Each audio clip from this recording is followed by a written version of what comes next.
Hey, thanks for downloading Garden Fork Radio. It's good to have you back. If this is your first time here, this is a little bit of an unusual Garden Fork Radio.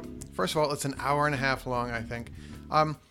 The other day, Will Wallace from the YouTube channel The Weekend Homestead convinced me to do a live stream on my YouTube channel where I basically sat in my living room and had a glass of wine, which really helped, and answered people's questions in the comments stream. And it was really kind of amazing. I thought it would last a half an hour, and it was an hour and a half. So I thought I would share it with you all. I don't know if you've heard it already or seen it already, but if you haven't, I thought I'd drop it into the Garden Fork Radio podcast. Also, Rick and I recorded a show, and I lost the files. They're on a thumb drive somewhere, and of course, I can't find them. So I don't know. If you want to listen to this, that's great. If you want to delete it, that's okay too. And I'll stop saying, if you hear this noise in the background, I just turned on the robot vacuum in the other room because the Labradors, as you know, they shed like crazy. So I vacuum all the time. So listen to this if you want. And we'll be back in a couple of days if I can find the other file, or we'll make a whole nother show. And of course, we'll end up talking about tomatoes with Rick at some point. All right, here we go. Hey everyone, I am completely new to this, so I'm not quite sure what's going on, but I have a glass of wine, and I just had some ice cream, and I'm up at the house, and I think you can ask questions and stuff, and Will from the Weekend Homestead is moderating. So let me see can I see if this works too? Is that possible? How does that work? I'm going to click on some buttons and see. How much weight can the plywood boat hold? People want to know. I would say one adult, or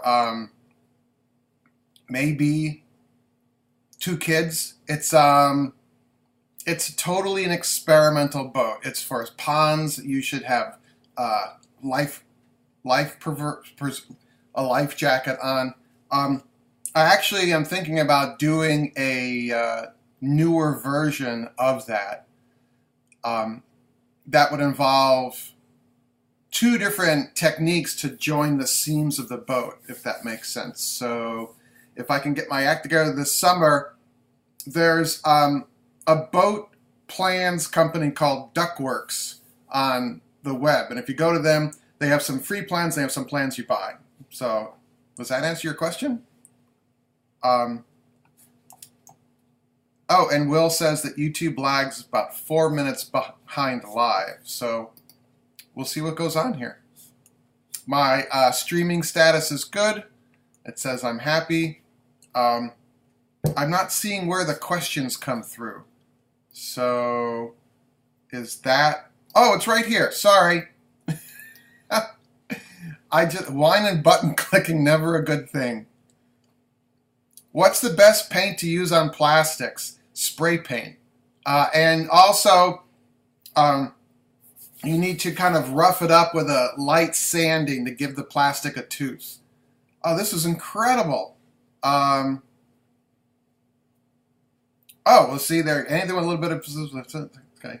What kind of wine am I drinking? It's a Malbec. I like wine. I like Malbecs. I like wines from Chile or South America or Spain. I like Riojas. I'm kind of cheap. I drink box wine usually. So, Sharon says she's in Zone 7. Would like to try tomato seedlings outside in a fabric bag on the deck cover at night. Might this work? Yeah,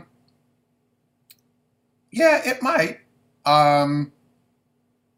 It just depends on if there's a lot of cement around, that'll create kind of a solar heat sink during the day, and it'll create a little microclimate. You could also make cut the bottom out of a gallon plastic milk carton and put that over the seedling like a plastic cloche, and that will keep the heat in. Tomatoes actually can tolerate more cold than people think. They just don't grow very fast when they're cold.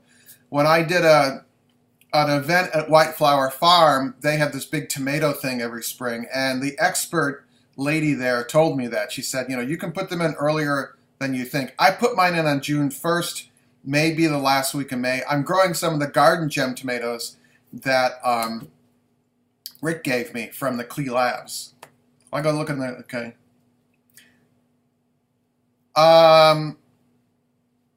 Can the plywood bolt hold enough for a trolling motor? Yes, it can. You need to reinforce the back. If you go through the comments on that first plywood boat video, there's a bunch of people that have done it. I have not, but it's really a matter of just being careful. Again, it's a small pond boat. If you want to think about doing something a little more lake-worthy, go to Duckworks, and they have a boat. There's one called the Mighty Mouse or the Max Mouse that I think I'm gonna build. You could check it out there. I'm kind of stunned there are this many people asking questions. Jeff Combs says hello. Hey. Did you approach Troy-Bilt or did Troy-Bilt find you? They found me, and I actually thought that the email they sent me was spam. And I deleted it. And then they emailed again and said, just wanted to follow up, Eric. And I was like, oh, and I pretended that I didn't delete the email. But I did tell them later when I met them. So, oh, and I'm going to do a project with Troy-Bilt this fall. Or actually, I just had a phone call with them. We're talking about it right now. So, yeah, thank you. I just figured out the chat on my iPad. You look like Steve Jobs. Yeah, I got the turtleneck on, and I'm up in Colebrook. This is the paneling in the living room. I thought that was a nice background. The Labradors are in the other room, and I'm on the big computer because I didn't know the laptop would work or not. Otherwise, I could be in the other room. They're on their couch. They have a couch that they get to sit on. It's the only piece of furniture they're allowed on. Oh, I have a picture of them. Let me see if I can use the switcher here. Hold on.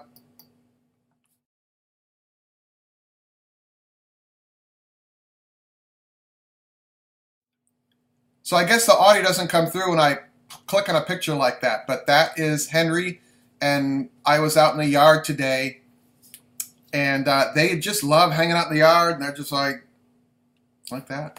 Let me see some more pictures. Have I ever thought about fly fishing? Yes, but I want to learn more about surf casting first because, believe it or not, New York City is surrounded by ocean, and there is a beach on the Rockaways that I've been fishing, surf casting before, and I want to learn more about it and be better because I'd like to catch some striped bass and some bluefish this year. So, yeah. And Will's asking, let me just type Will a question, an answer.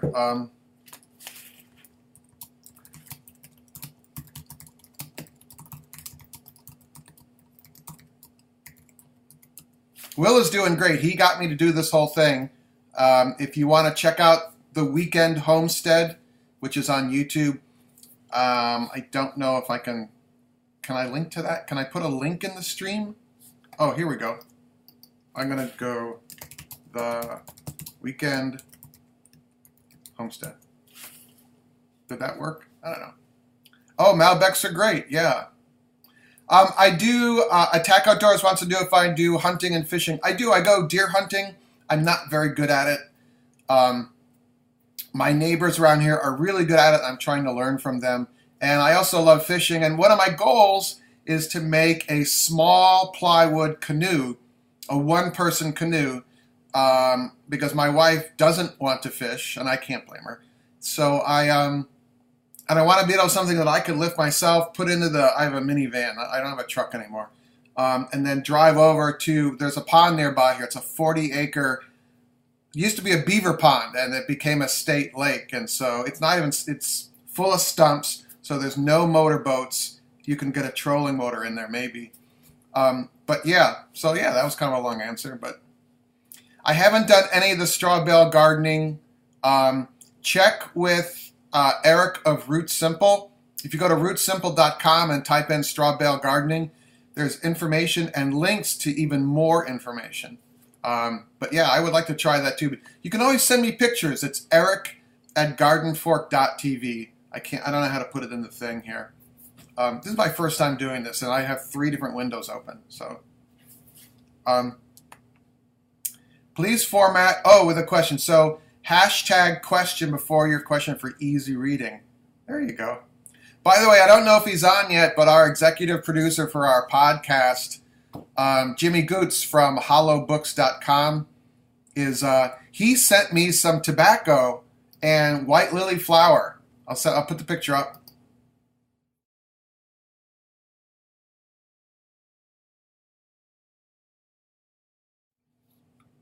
And no, I don't smoke, and neither does Jimmy, but he has grown tobacco several years. He's been on the podcast talking about it, and I gave it to a friend of mine who rolls his own cigarettes, and we will report back. And the white lily flower is you can't buy it in the north here. And he sent me self-rising white lily flower, which is very cool because it already has a leavener in it.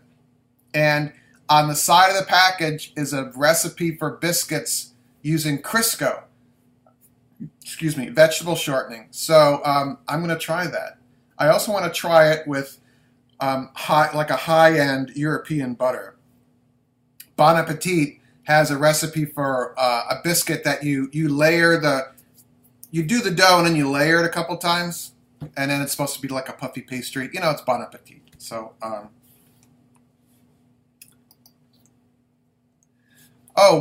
so Will put the link in for the weekend homestead. Okay, so some questions. I just saw a really neat one. I became a beekeeper because of your videos. Wow, that's great. What has been the easiest tomatoes you have grown? It's so hot here in California. I grow sweet 100s. They're just really easy. And I grow some hybrids. I tried heirlooms like German Johnsons and mortgage lifters, but I have such a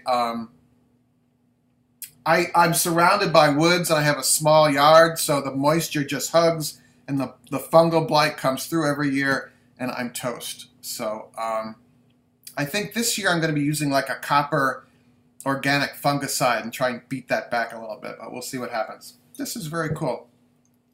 Did you try using pipes and T-joints to make a polytunnel, keeping the plastic right? Plastic tight is a problem. Yeah, I don't know, Blue Wolf. It's if you have done it, I would like to hear about that, or you have a video about it. I don't know if I'm going to get to polytunnels this year. There's so much going on. I'm really into welding right now. I just welded a frame for a new LED grow light. I bought the Grow Lights LED shop lights at Costco, and I welded a frame together. And that's my new thing is welding. And then I gotta try and build a boat this year. So I don't know, but if you do something, let me know. That would always be good. Dogs are awesome. I can't have them due to being allergic and living in the city. Unfair to large dog. Definitely. We have larger dogs and they are working dogs. And the only reason we can do that is because we can also bring them up here. Like this morning, I went on a 3-mile walk with them and our neighbor's labs around a big loop. My neighbor owns hundreds of acres, and we went on a trail. So yeah, and mixed breed dogs are much better. I mean, I have the little knuckleheads, but I've actually had quite a few rescue dogs before we got some pure breeds. So. Okay, Brock, I'm not going to do the woodchuck thing because I've had a glass of wine. What do I do for a full-time job? I do small contracting jobs in the city, and I work on Garden Fork, and we just bought a row house in Brooklyn, and it needs a lot of work. So I'm working on that a lot because that's kind of an investment. That's kind of our retirement.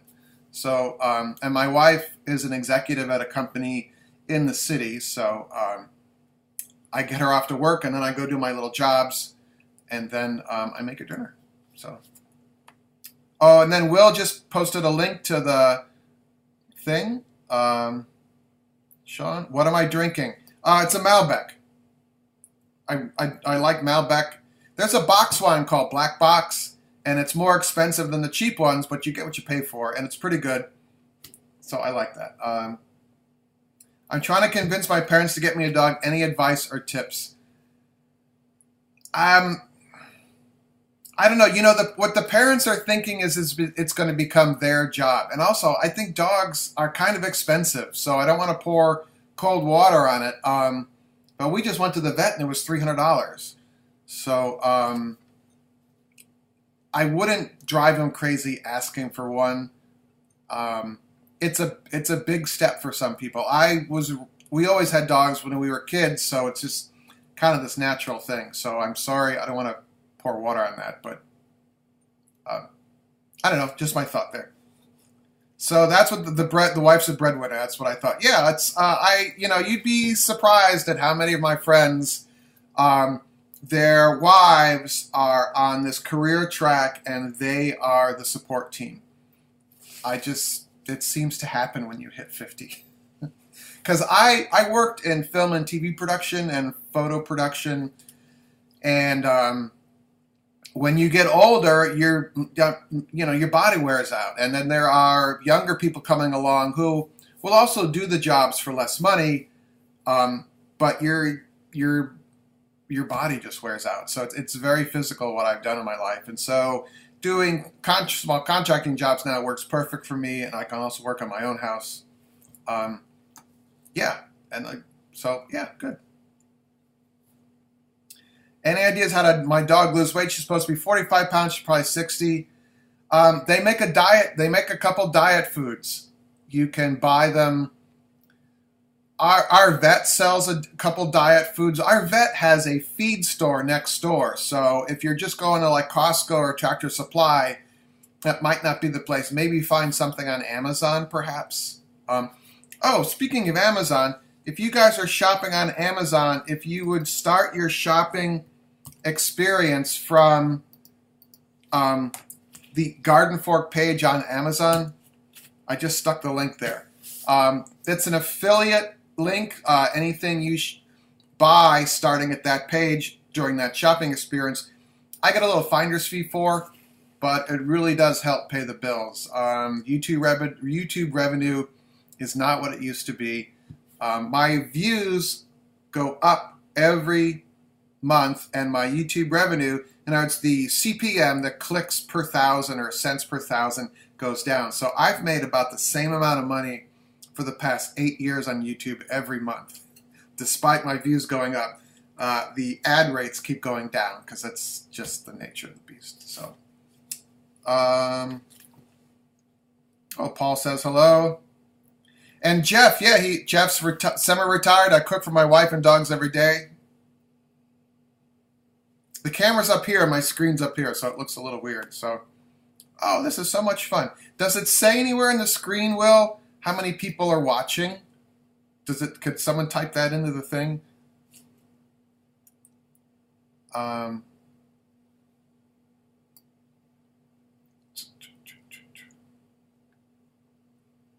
Crudmonger's here. This guy's really funny on Twitter. Do you live in Brooklyn, Mr. Crudmonger? I just have a feeling you do.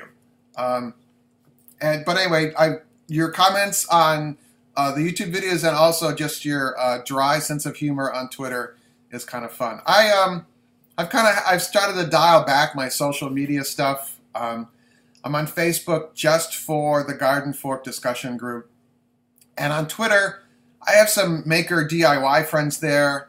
And then Instagram broke on my phone and I haven't been able to fix it. So, there's 62 people watching. Wow, a whole bunch of people told me. Check your Skype. I posted it over there. 67 people. That's cool. What kind of blows me away is just, sometimes I see these other people on YouTube and they're getting all these views, and then I get some comment from someone that really kind of blows me away, and I realize that it's not really the number of people, but it's what you're doing with those people.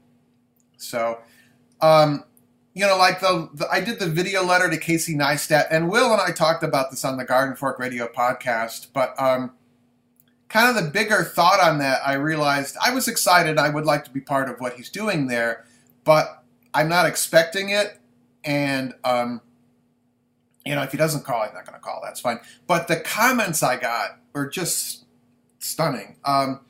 And one fellow whose name I'm blanking on just said, "This is the best video you've ever done." And so I want to make more.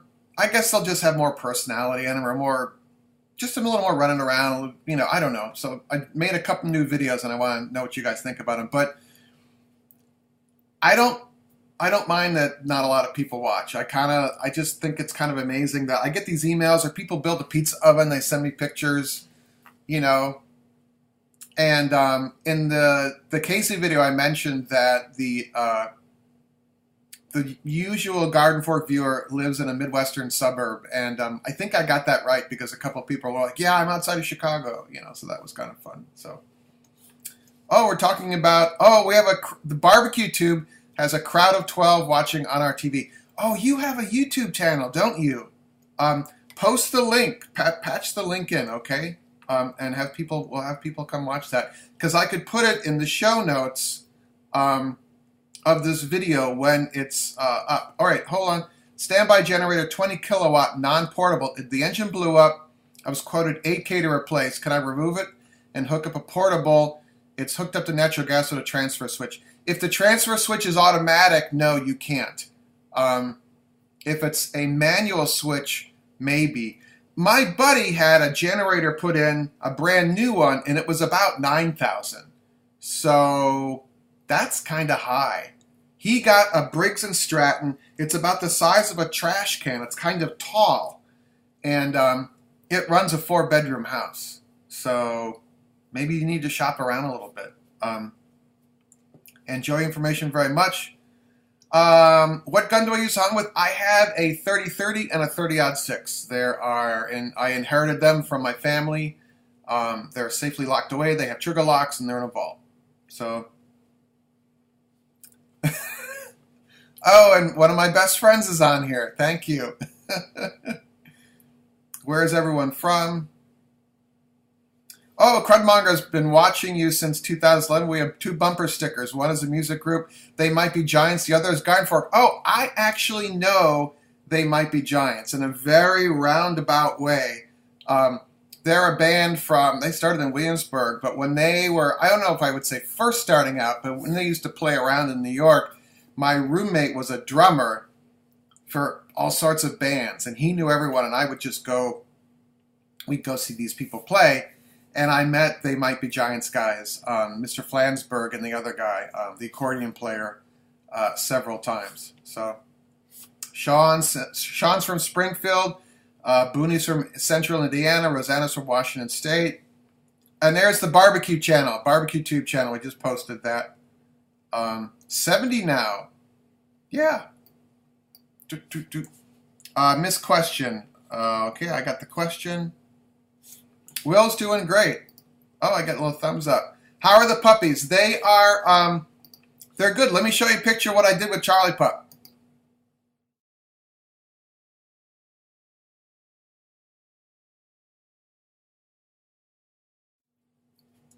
So that is a GoPro. It's a GoPro clone, which I linked to. It's on my Amazon shopping page.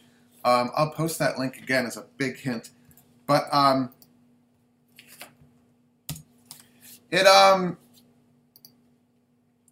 I got this strap, which I maybe didn't link to on the shopping page, but the GoPro camera right there, and it'll hook to her chest, it'll hook to her back, and we went swimming. It's the first time she's been swimming since she had her stroke, and I wrote a blog post about that on the Garden Fork site, and I'll put that in the final notes here.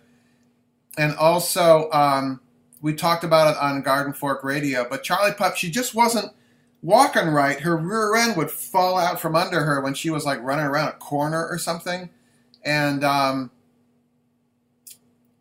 we thought it was like hip dysplasia. So we took her to our veterinarian, and in 3 seconds she said, "That's neurological. That's not a hip thing." So we went to the Animal Medical Center, which is basically like the Mayo Clinic for dogs. It's in Manhattan, and they require your credit card before you see the doctor. But they thought it might be a ruptured disc or spinal stenosis. And they said, look, we can do the MRI and operate right away, or you could put her on 3 weeks of bed rest. And I've had 1 back surgery and about 5 back incidents, let's just call them. And I found that rest and then gradual physical therapy is the way to go. So I thought, okay, we'll rest her. After 3 weeks, she wasn't getting any better, so we did the MRI at Animal Medical Center, and they found that in her spinal cord along her neck, there's a picture of it on the Garden Fork website. Just type in stroke in the search there.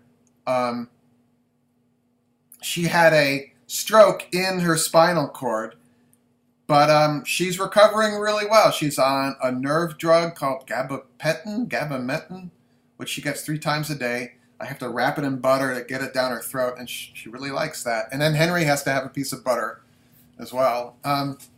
So yeah, she's never going to be 100% again, but she's a little wobbly. But we hiked 3 miles today, and she was digging holes and rolling around in the mud and stuff. I don't think I have a picture of the mud. No, I don't have it. But they were in the mud today. There's this. We're using this software called Wirecast, and I literally loaded it about 2 hours ago, and Will helped me with it. Will's in Minnesota. No, he's in Wisconsin, in the middle of nowhere. So there's a question if I've ever gone. Oh, Condi Rogers is from the Ozarks in Missouri. I actually am going to be in St. Louis soon, and I'm going to go down to Festus to meet a friend of mine. Missed question. Have I ever gone crabbing? No, my father used to go crabbing. My family's from New York City, and when I was young, we lived in New Jersey, and my father and his brother and my grandfather would go crabbing, and we had these crabbing cages that were in the garage. They're made out of 1/2-inch squares, hardware cloth, and you would drop it, and the sides would open, and they would put some kind of food bait in there, and then the rope, you'd pull it up, and it would pull up, and then they had the crabs. And so I remember them bringing bushels of crabs home, and I was scared to death. So, what's the brand of emergency radio you purchased? It's the Red Cross. It's on the Amazon page. Let me see here. It's the one that has the Red Cross brand. It is Eton, E-T-O-N. But they make some newer ones since I got that. But I like that one because it has a solar panel, right on the top of it, and I keep it in a window, and so it just keeps charged. The drawback of the one I have, which is an older one, is it has a USB and it will charge your phone. It'll only charge the phone from the hand dynamo crank, not from the solar panel. So if you find one that you like, maybe you could email me the link, eric@gardenfork.tv, and then I will put it on there because I like the one I have, but I think you should make sure. I think the idea of a solar panel doing the charging of the phone would be helpful. So we don't deserve dogs. Dogs are amazing. That's true. Wisconsin. Oh, Milorganite. Yeah. Skiwi's talking about Milorganite. Yeah, when I grew up in Wisconsin, that's where they make Milorganite. Yeah. Jeff says I have to take care of those babies no matter what species they are. Yeah. Oh, and Attack Outdoors lives in Maryland, so crabbing is a big deal. Yeah.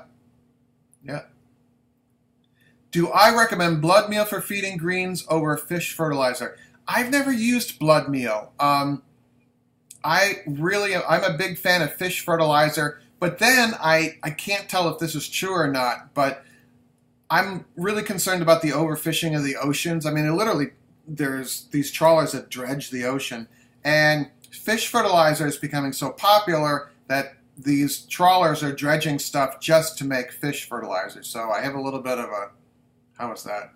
I don't know. The blood meal, I've just never used it, but it is a good nitrogen source, and it doesn't smell anyone, so don't worry.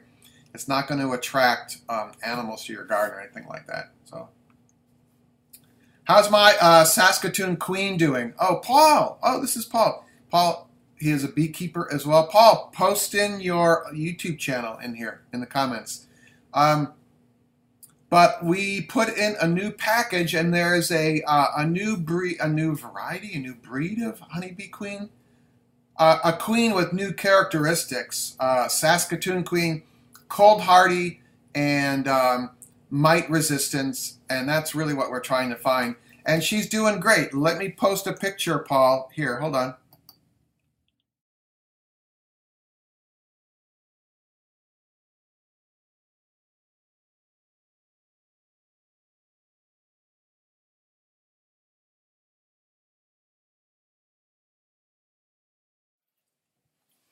Andrea, I'll get to your comment. But if you look there, if you look in the bottom of the cell, and I like black foundation just because of this, you see these little white worms. Those are just laid eggs late in the last day or so. So she's doing good so far. She's on a Brooklyn rooftop. Interesting comments when I show the Brooklyn rooftop. People just are like, "Oh, your bees are going to make polluted honey." Anyway, the bees are right next to Green Dashwood Cemetery. It's a 600-acre botanic garden with mausoleums and headstones. It's the diversity of nectar sources and pollen sources is amazing.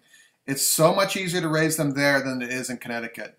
I'm surrounded by woods here, and I have some hay fields, and the diversity and the availability of pollen nectar is so much lower here. So, and I just wanted to say, Andrea and her husband have been great supporters.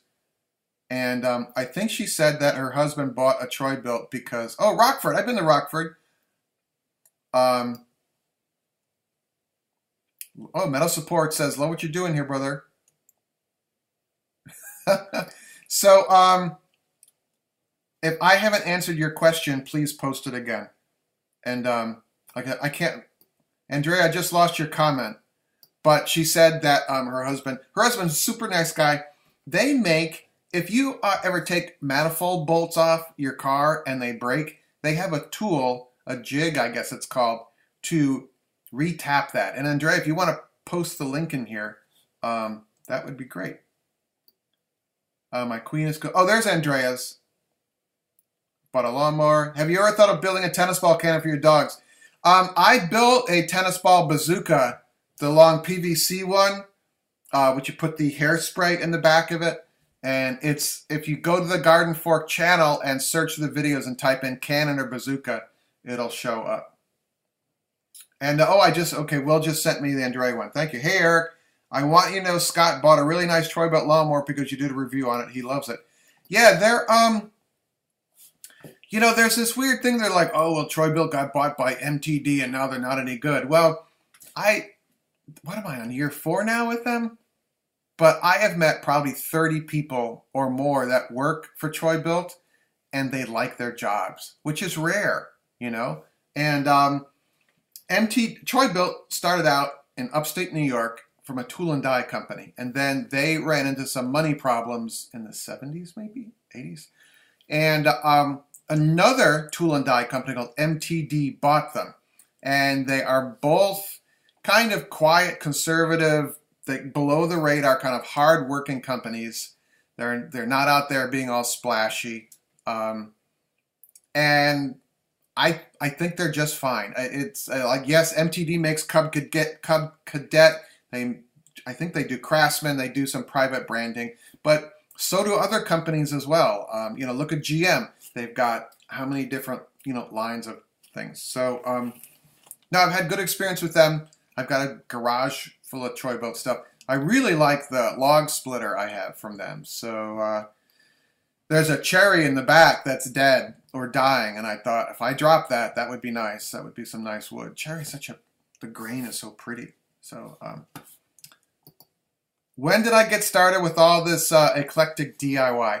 I was just, when I was a kid, we never hired anyone to fix stuff. My dad was an electrical engineer who did HVAC work. He did high-end commercial air conditioning and heating systems. He designed them. And so at home, we would just try and fix everything. Sometimes it took a while. And when we were kids, my dad bought us a truck. Will just sent me something, and I'm going to stream his conscious solder. But he bought us this 1949 F1 half-ton pickup, which is the first of the F-Series trucks. It was in pieces, and I think I was 9 years old or 10, and we put it together. We put it back together. And then fairly soon after that, I started driving around. That was not right. But and I just went from there. In college, in high school and college, I worked in auto parts stores and repair garages. And then I moved to New York.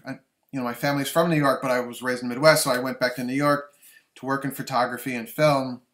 And those skills were amazing because I got hired all the time because I knew electrical, I knew how to drive a stick shift, I knew how to drive a truck, and I wasn't afraid to drive it in New York City. And I had the kind of drive and work ethic that a lot of people there lacked. So I would just do stuff. Anyway, Paul, that's that. So blood meal will make squirrels dig up plants. Oh. Pop-up chat. Will just told me to do pop-up chat. Oh, it comes up like that. It's much easier to read now. So I want to share another picture with you, okay?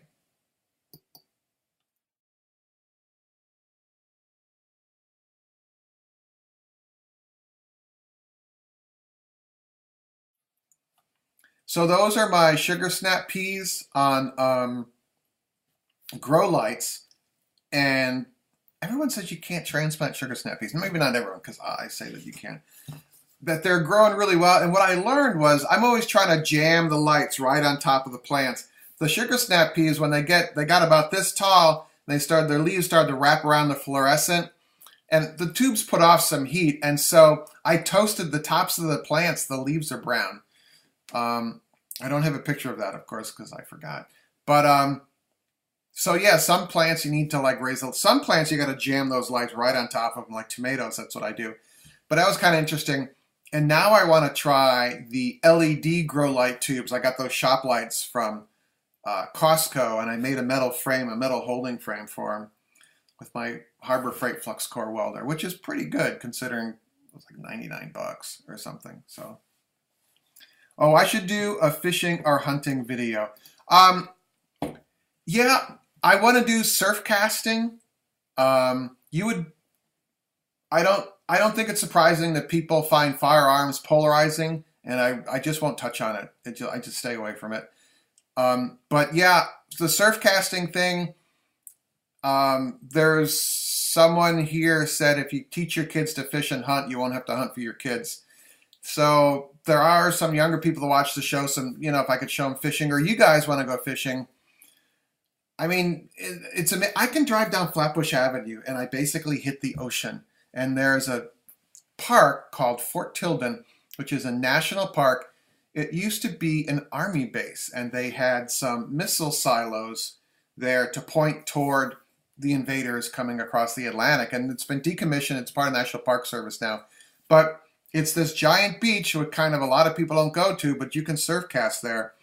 And the stripers are out there. The blues are out there. You can tell, especially because the seagulls, when they're then you know that they're out there. And of course, they're just past where you can cast. So I want to get better at casting. So, love your Eric says, love your outdoor pizza videos. Do you have any oven projects planned? Yeah, I just want to make some pizzas. I still have yet to get the crust down, to the way I like it. Maybe you have a recipe, you could email it to me, eric@gardenfork.tv.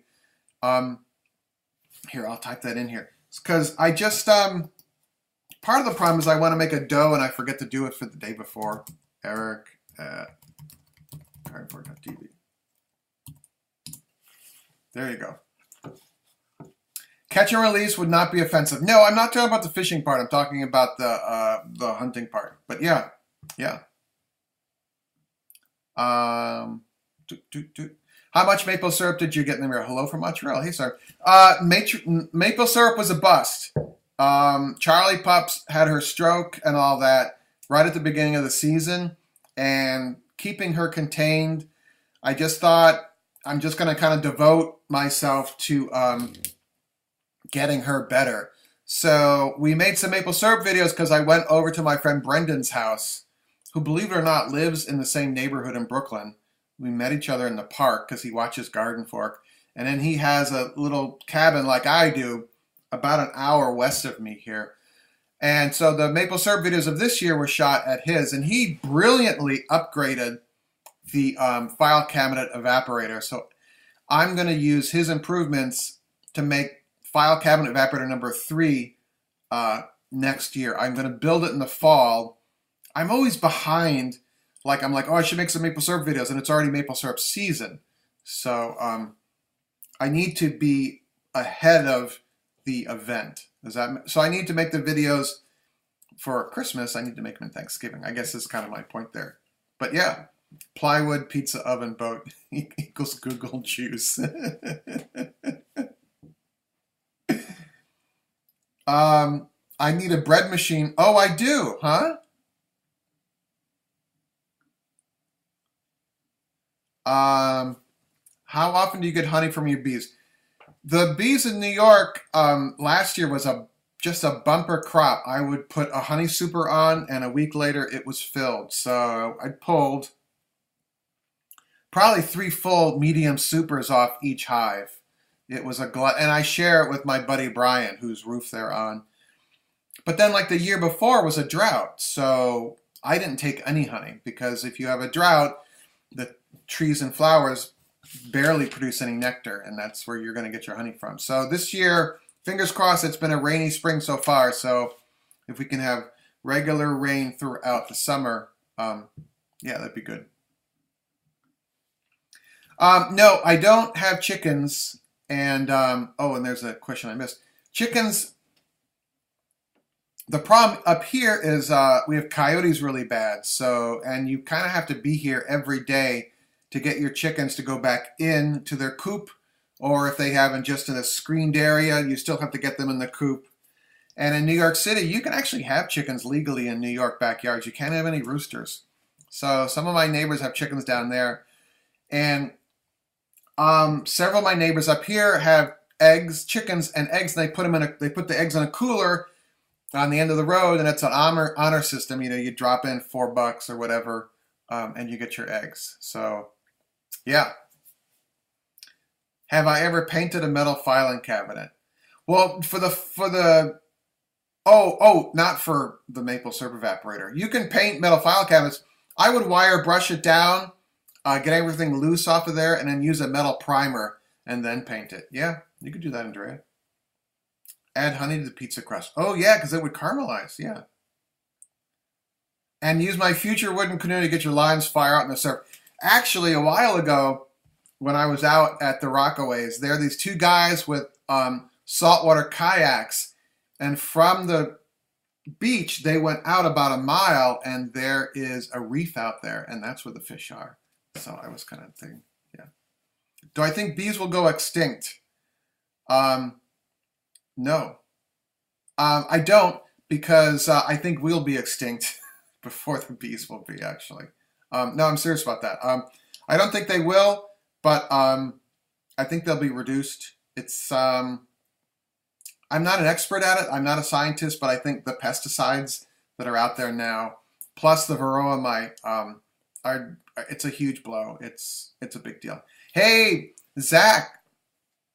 Zach just gave a $2 donation to our super chat. That's, by the way, it's like a tip jar, I guess. I'm just learning about this, but in our YouTube chat, you can do a super chat for a couple dollars, and then your comment stays, I guess, in the chat longer. But no, Zach just sent $2 with a question, so that's really cool.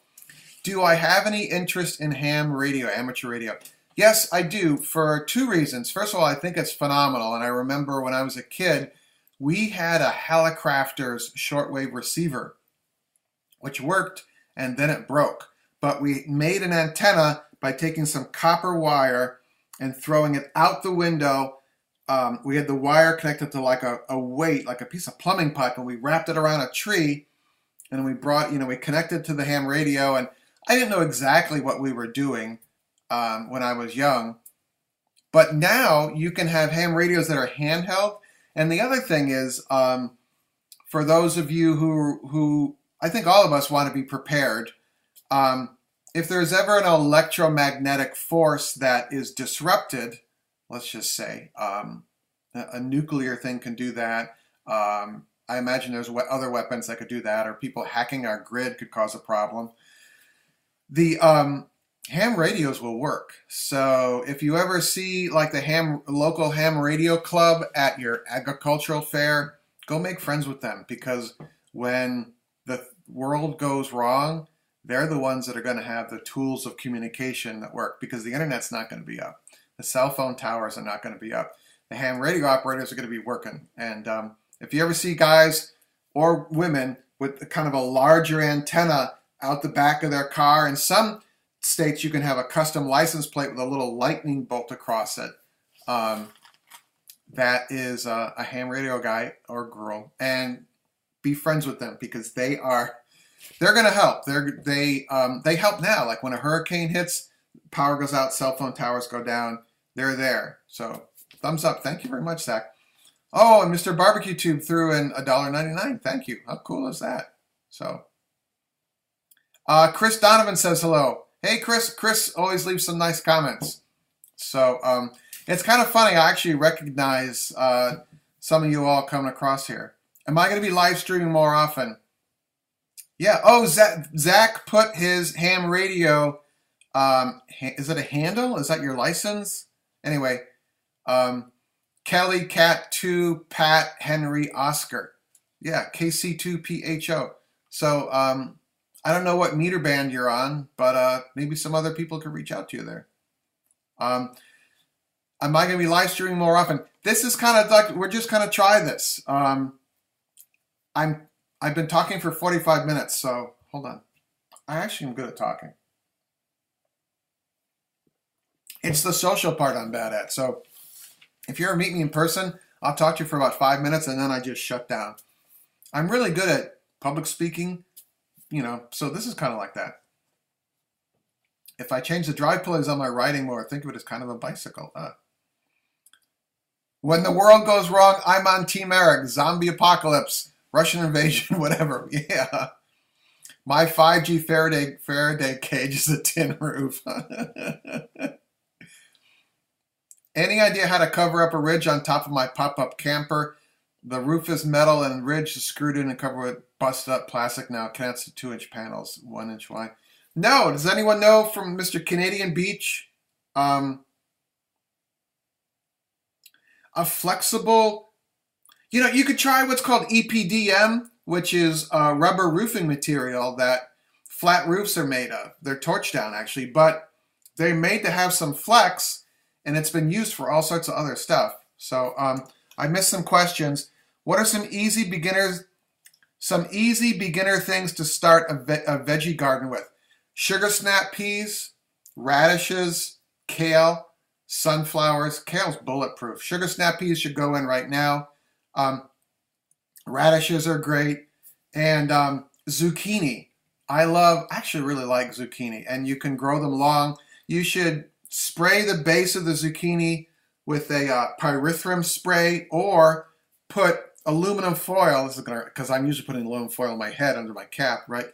A square of aluminum foil around each plant, because the tunnel, the boring, what's the caterpillar that bores through? The squash vine borer moth, which looks like a bizarre hummingbird, lays its eggs at the base of zucchini, and then the egg hatches and the larva tunnels into the plant and kills it. Whoa, someone just sent $10.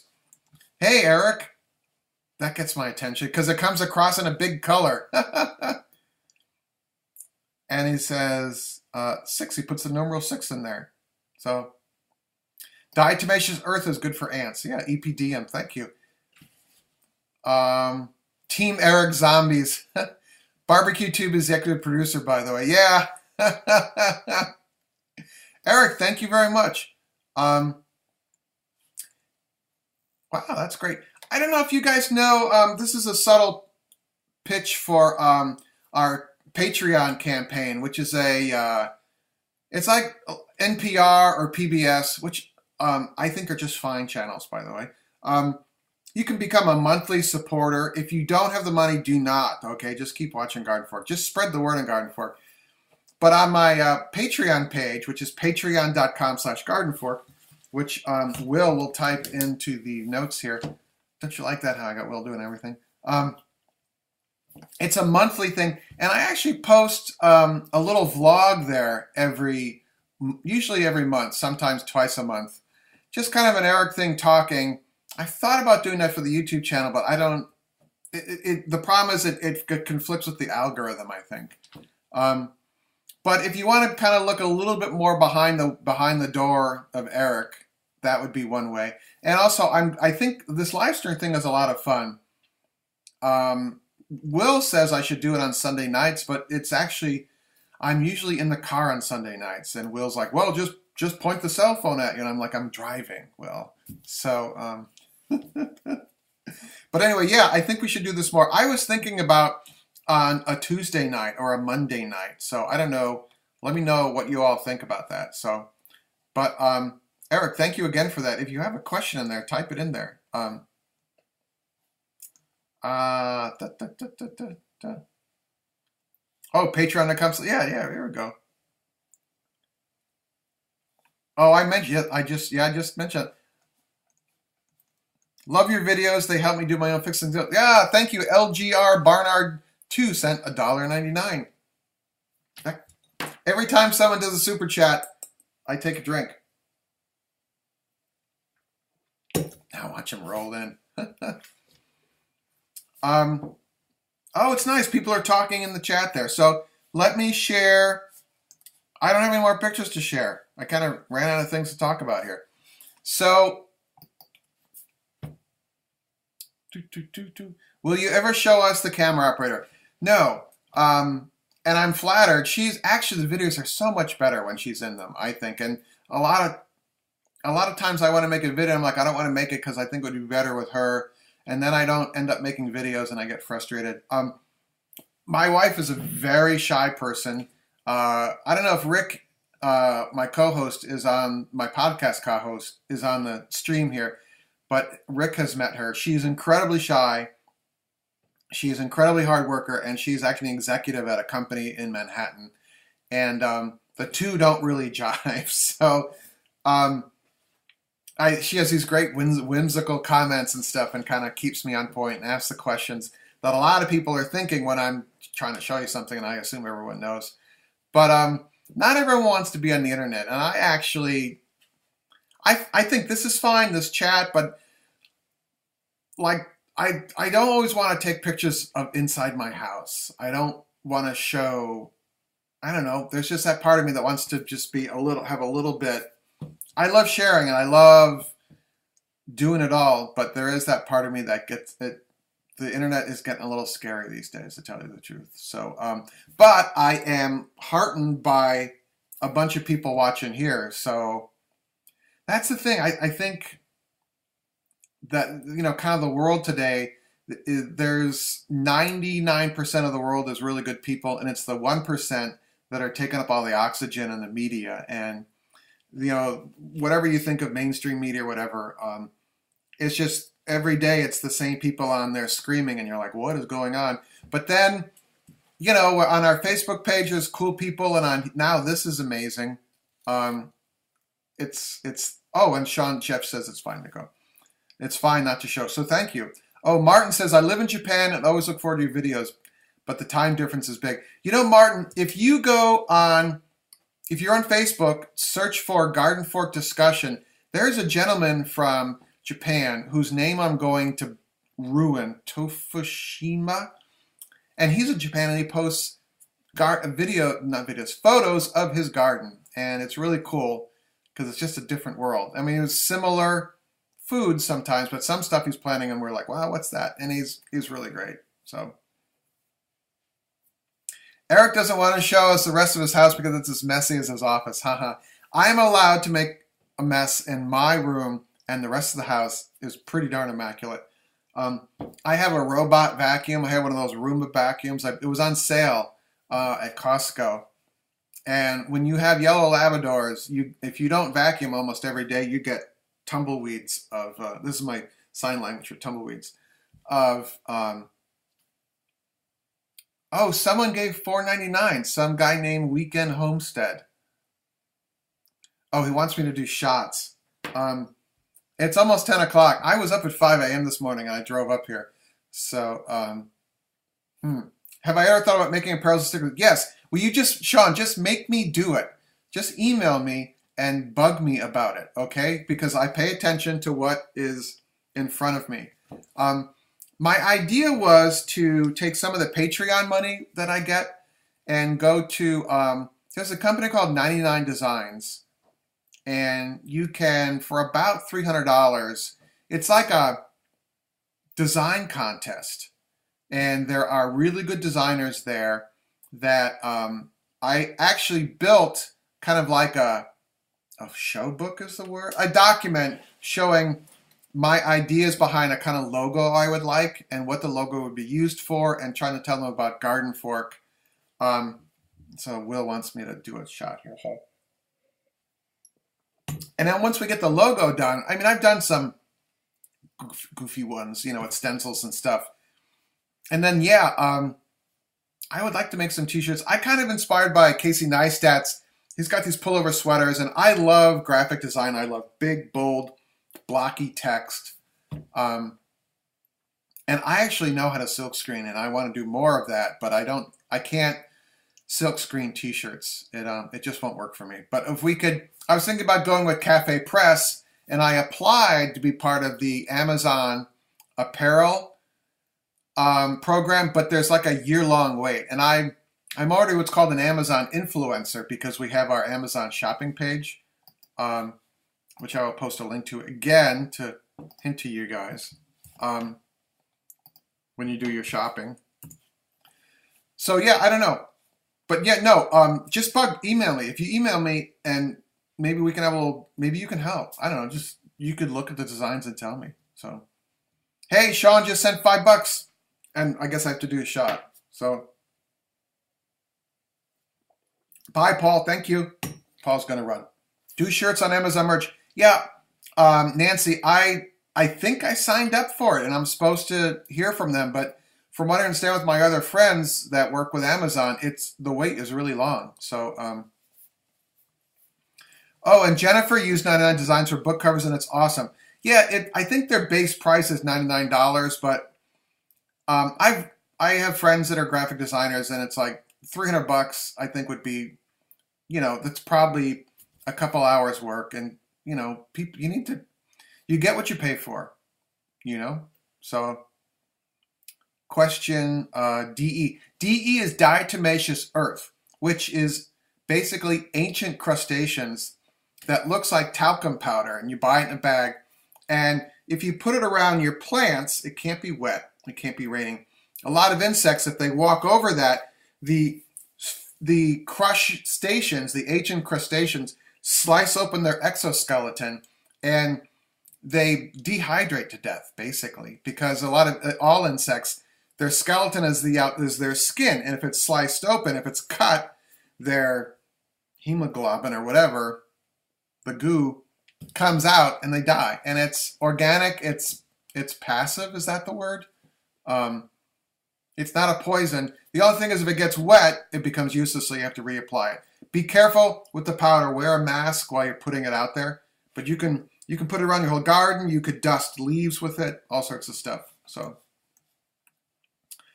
do I know if fluoride or chemtrails are having an effect on crops? I'm sorry, Michael. I don't know anything about it. I really don't. I'm sorry. I'm kind of I need to have a little glass here. Nancy said it took me 3 months to get on. Let me check with that. I don't know. Are any of you using Amazon Spark? In the Amazon app, there's like an Instagram kind of stream called Spark, and I'm on there. I'm doing a program with Amazon to create some Instagram-like images for them for this Spark thing. So, yeah. Oh, ask people if they have any ideas for Garden Fork Radio podcast topics. And if you have a topic you'd like to talk about and be a guest on Garden Fork Radio, that would be cool too. Just email me. But topics, because we'll save the stream. We need stickers for our trucks and cars and things. Okay. And did Casey call? No. I talked about this a little bit in the beginning. I really admire I have a whole podcast about it on Garden Fork Radio with Will. I admire what he does.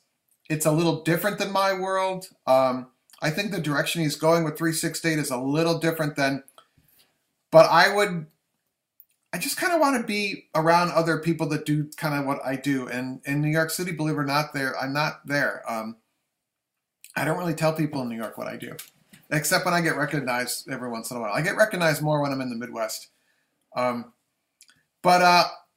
If you all would do me a favor, if you're on Twitter, if you would @ Casey with a link to my video letter to him, that would be great. Because evidently, Will told me, our moderator from the Weekend Homestead, told me that after I pumped out really quickly my video letter to Casey, there were a bunch of copycat letters as well. So a couple of you all have said @ Casey, hey, here's Eric. He wants to be part of 368. I mean, he may know it's there and just hasn't gotten to it. There was a Casey Neistat imposter on YouTube that commented on the video, and I saw it, and it just was depressing, and I was like, oh. And I saw it like a Sunday night, and I showed it to my wife, and she's like, oh, well, I don't. It was kind of confusing. What it said, hello, nah, and I'm like, so I sent it to Will, my expert, and he said it was a Casey Neistat imposter, and it was, because you clicked on his name, and it went to a YouTube channel with nothing on it and 1 subscriber, and that is not Casey. So, Sticker Mule is awesome for stickers. We use them very good. And Dre, did you post the link to your Manibolt? Is it called the Manibolt driller? Are you impressed that I remember that? How many magic tools do I have? What's a magic tool?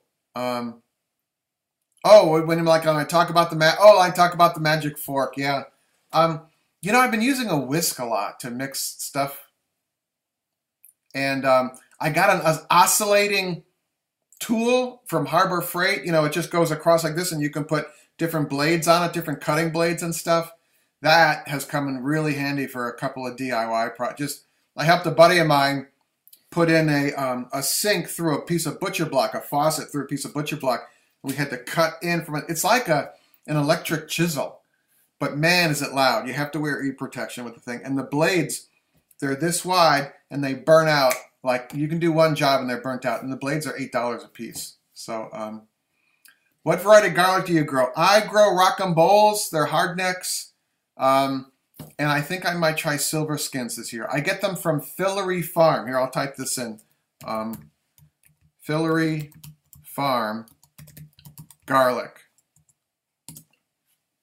They're great. Yay, Andrea, Manibolt driller. Thank you. But they are in Utah or Idaho. Excellent catalog. You can actually order from them now. They'll ship it in the fall. But the sooner you order, the more choice you have. They have stuff that's been smuggled from Siberia. I found that the bigger bulb garlics work really well in my garden, and it is and the person was asking about easy things to grow. Grow garlic. Order the garlic. You have to plant it in the fall. It comes up in the spring. Harvest it in July, August. We got a bunch of videos about it. Chris, you're the phys ed teacher. Now I know, because didn't you change your YouTube name? It was like the Grim Reaper or something. So, do you think DIY is a good way to exercise? It depends on. Well, it gets you away from the computer, and it gets you off your chair. That's a polite way of saying it. Yeah, and it makes you work your brain. I have friends with kids, and they're just like this all the time, and I'm like, there was a question up there that I wanted to get to, something about bees. My wife wants to do beekeeping, but Japan is known for too many pesticides. Will this pollute the honey or kill the bees? You don't know until you try it. I would strongly suggest anyone that want to do beekeeping to work with a mentor for a year or take a legitimate class. This has happened to me again this year, where someone said, I've just watched some videos and I'm going to get my bees soon. You're going to kill your bees. Sorry. Just take a class or work with somebody. And I don't know about in Japan. If you're near somewhere where they spray their orchards or they spray their fields for an insecticide, and the insecticide is active while they're on the pollen, it's a problem. That's the problem with these pesticides called neonics or neonicotides, is that they are on a, is it a molecular level is the word? They're in the pollen. So the bees get the pollen and the insecticide is in the pollen and they bring it back to the hive. And it is a cumulative effect of the neonicotides. This is my opinion. I'm not a scientist. Neonicotides in the pollen. Then you have the varroa mite, which is basically like having a cat between your shoulder blades, sucking your lifeblood out. And the viruses and diseases like nosema, which is an intestinal ailment, is a triple whammy, and it wipes out your hive there. So how's that for positive? So, oh, sticker, okay. So thank you, Martin. I'm sorry, I didn't mean to kind of bum you out like that. Jimmy's favorite tools. I don't know. Have I been to Maine? No, I have not. I have a cousin. What sort of space is needed between your beehive and your neighbor's lot line, considering there's someone here in my backyard? You need about 15 feet, because when bees come out of a hive, they come out and they spin around and then they go up.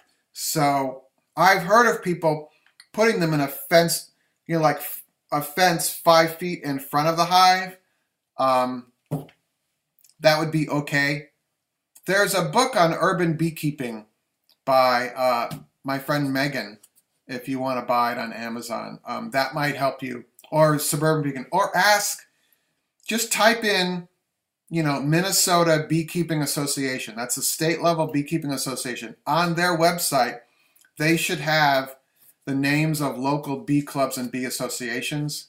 You know, like the Waukesha County Beekeepers Club of Wisconsin, because I grew up in Waukesha County. And they're your best source for that kind of information. The problem is, not a problem, but just keep in mind that beekeepers can be kind of idiosyncratic individuals, let's just say. There are some that are very grounded, and then there's some that are just kind of out there.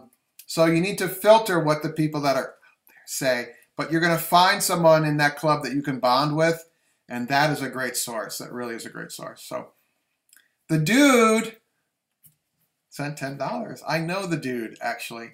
And if you would like to know some behind-the-scenes information, I worked on the movie The Big Lebowski.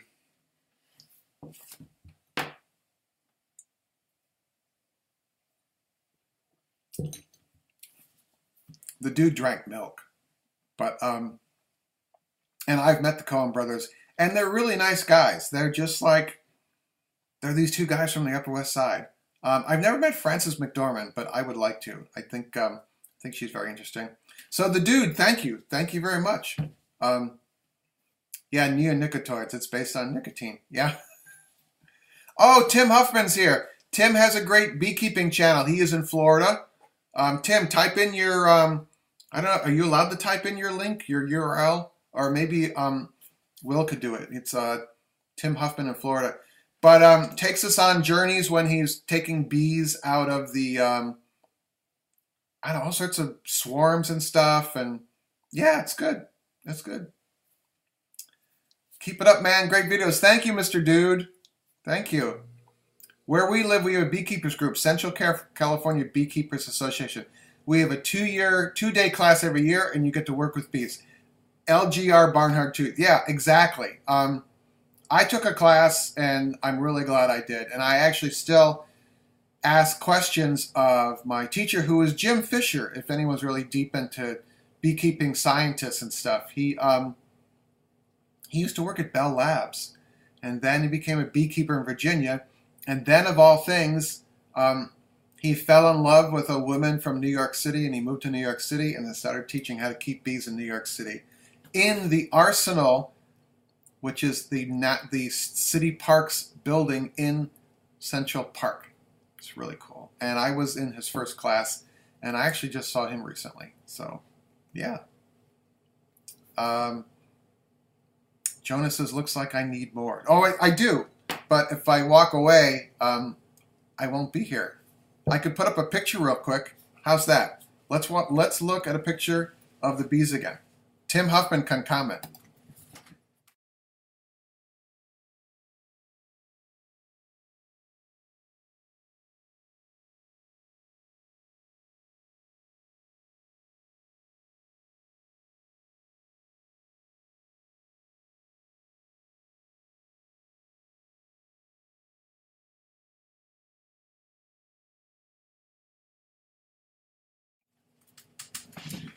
You know that lady Hannah who has that show Drunken Kitchen? I'm like her now. So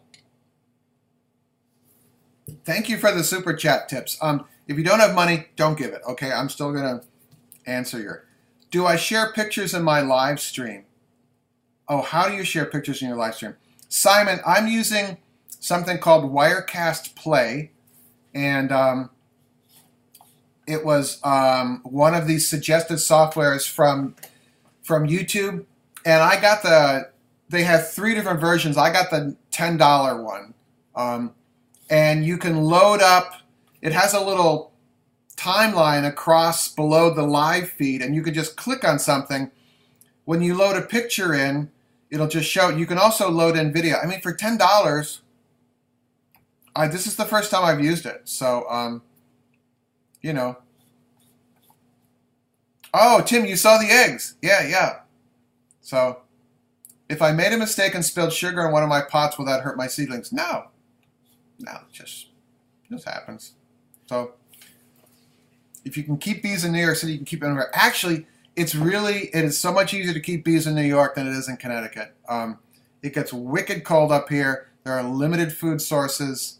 New York City I live in Brooklyn, and old school Brooklyn was Italians, Northern Europeans, Southern Europeans, all sorts of people who would put fruit trees in their backyards or different beautiful flowering bushes and stuff. And those are still held over. Excuse me. Plus, I'm right near this cemetery, which is a cemetery that actually has Mark Twain is in there, Leonard Bernstein is in there, Basquiat is in there, Civil War generals are in there.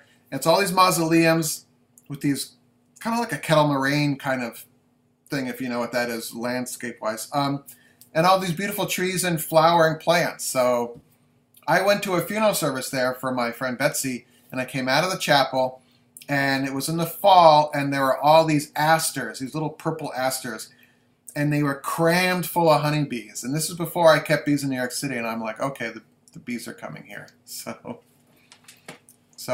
oh, Erica Lane says, I'm subscribing. You seem so nice. So Erica, how did you find out I was doing this live stream? Did it just come up in your suggested feed or something? So, Miss Question, how are the mushrooms doing? I don't know if I did something wrong. I think I might not have watered them enough last year. We're talking about putting mushroom spore plugs into logs. They were fresh logs, so they weren't parasitized by other fungi. But you were supposed to keep them wet. I kept them under some pine trees where it's shady.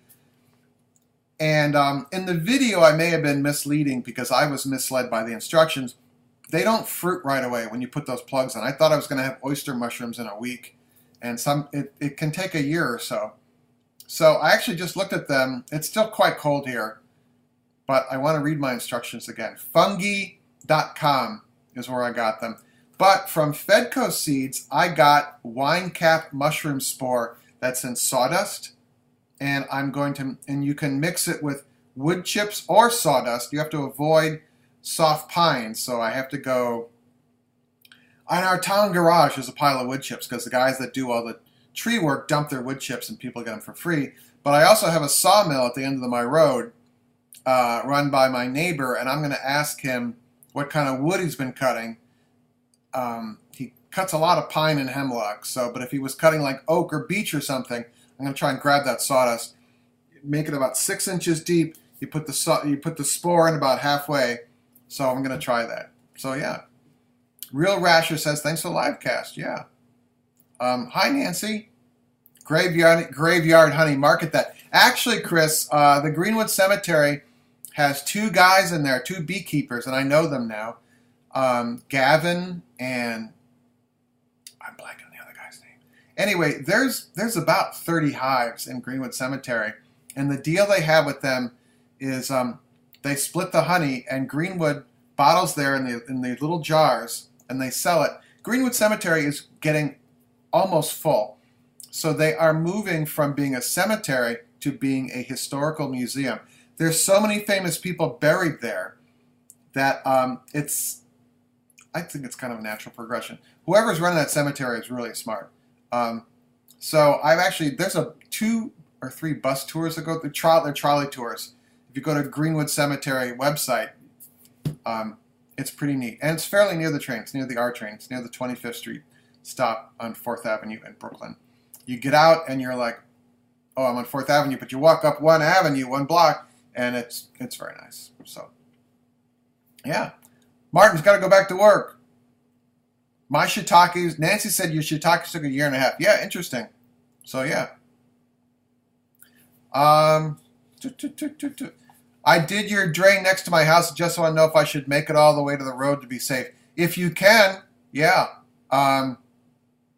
Make sure it just goes. This is talking about a French drain.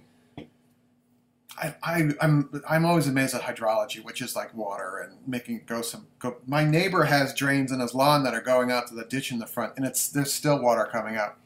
If you can, as far away from your house as you can go, and then put one of those slotted caps on the end to keep chipmunks and mice from going up in there, because the chipmunks will try and make a nest in there. So, yeah. Oh, Erica says it just popped up. I do a lot of DIY and gardening vlogs to help. I'm a premature amateur. So am I. All right, Eric Zettenberg, cast iron myth videos are really cool. My wife now lets me use a bit of soap on them. Yeah, it's okay to use soap on your cast iron.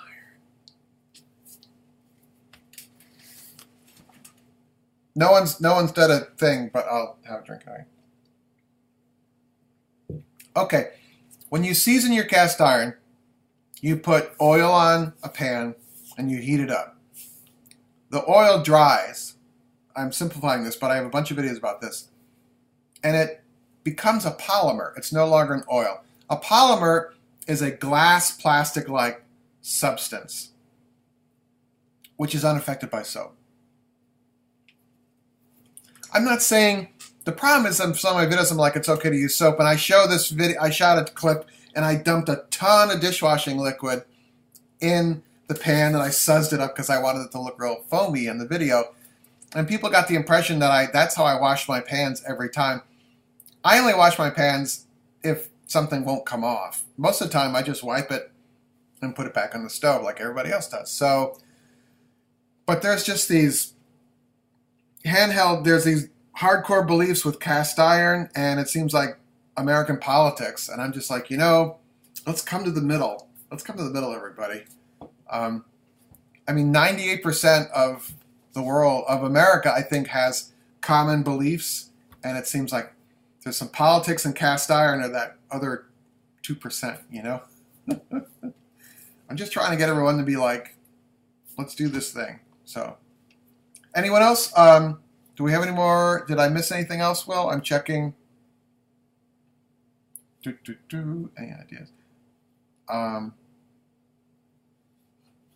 Yeah, so if you want to go to, if you want to find us on Facebook, just go to Facebook and type in Garden Fork Discussion. It's really cool there because it's not just me posting stuff, it's everyone in the group posting to each other. And there's 1,200 people in there now, but there's like a core of 20 people that are really active, so that's really nice. So, Will, do we have anything else? Or, oh wow, I've been talking for like 1 hour and 20 minutes. So, don't forget to throw the ball. Yeah. All right, so do you think we're done? Do you think, I'm kind of looking around the computer so you can see my eyes going. I think this was really cool. I know Snow Pony. Hey, how are you? Your advice on cast iron is spot on. Yeah, it's like everything in moderation. Cast iron with soap, glass of wine. All right, so I have a 9 o'clock appointment with Rick Kennerly to record a podcast, and we will talk about some of this. And I think I'll sign off now. I don't know quite how to do that. So I'm going to hit the stop streaming button. Well, let me try from over here. I'm going to try Wirecast. That is amazing, and it's $10. So All right, so I'm going to post the links tomorrow because I can't think straight right now. I've learned not to post anything on the internet after having a glass of wine. And thank you. This was really quite cool. I thought this would last about 20 minutes. So, all right, make it a great day.